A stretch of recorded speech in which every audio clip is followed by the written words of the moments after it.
കൊച്ചി ബിനാലെയിൽ അന്ത്യത്താഴ ദൃശ്യം മ്ലേച്ഛമായി അവതരിപ്പിച്ചതിൽ ശക്തമായ പ്രതികരണവുമായി പ്രശസ്ത ധ്യാനഗുരു ഫാദർ സേവ്യർ ഖാൻ വട്ടായിൽ. ഫേസ്ബുക്കിലൂടെയാണ് അദ്ദേഹം ഈ വിഷയത്തിൽ തന്റെ പ്രതികരണം നടത്തിയിരിക്കുന്നത്. ഫേസ്ബുക്ക് പോസ്റ്റിലേക്ക്: കേരളത്തിൽ ക്രൈസ്തവ വിശ്വാസത്തെ ഗൂഢമായി വേട്ടയാടുന്നു.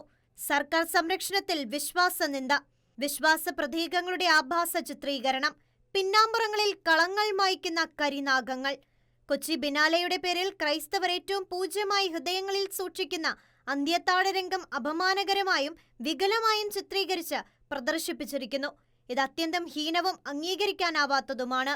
ഇക്കാര്യത്തിൽ സർക്കാരിന്റെ മൗനം എന്തിന്റെ സൂചനയാണ്? കേരളത്തിൽ ഏതാനും കാലങ്ങളായി ക്രൈസ്തവ വിശ്വാസത്തിന്റെയും ക്രൈസ്തവ സമുദായത്തിന്റെയും സൈലന്റ് കില്ലിംഗ് നടന്നുകൊണ്ടിരിക്കുകയാണ്. ഗവൺമെന്റിന്റെ സ്വജന പക്ഷപാതവും ക്രൈസ്തവരോടുള്ള രണ്ടാനമനയവും ഇവിടെ അരക്ഷിതാവസ്ഥ സൃഷ്ടിക്കുന്നു. സാംസ്കാരിക നായകന്മാരും സാഹിത്യകാരന്മാരും ചിന്തകരും മറ്റും സ്പോൺസേർഡായി തീർന്നിരിക്കുന്നു.